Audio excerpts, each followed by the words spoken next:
রমজানকে সামনে রেখে বান্দরবানের বাজারে কিছু পণ্যের দাম স্বাভাবিক থাকলেও ব্রয়লার মুরগি সহ কিছু জিনিসের মূল্য বেড়েছে। যদিও সিন্ডিকেটের বিরুদ্ধে হুঁশিয়ারি উচ্চারণ করেছে প্রশাসন। এ বিষয়ে বিস্তারিত জানাতে বান্দরবান থেকে সরাসরি যোগ দিচ্ছেন সহকর্মী ইয়াসিনুল হাকিম। ইয়াসিন।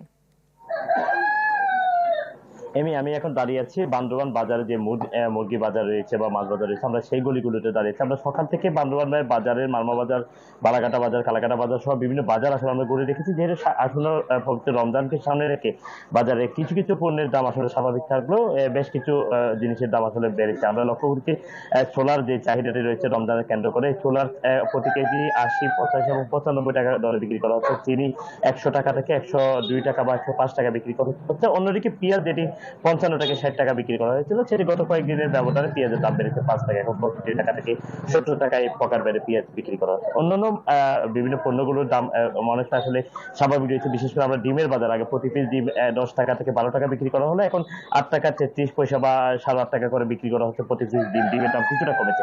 অন্যদিকে ব্রয়লার মুরগির যে দাম, এক সপ্তাহের ব্যবধানে এই ব্রয়লার মুরগির দাম বেড়ে দাঁড়িয়েছে ১৪০ টাকা। যে মুরগি বিক্রি করা হতো সেটা এখন ২১০ টাকা, ২০০ টাকা করে আসলে বিক্রি করা হচ্ছে। অন্যদিকে লেয়ার মুরগি যেটা ২৫০ টাকা ছিল সেটা এখন ৩০০ টাকা, ৩৫০ টাকা বিক্রি করা হচ্ছে।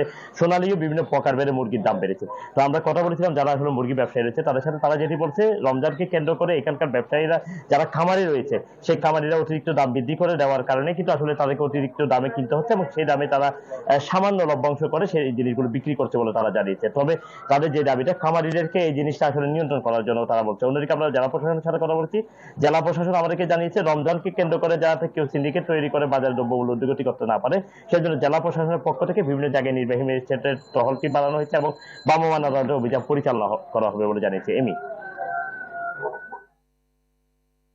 সেন, আপনাকে ধন্যবাদ। দর্শক, বান্দরবান থেকে সরাসরি যুক্ত ছিলেন সহকর্মী ইয়াসিনুল হাকিম।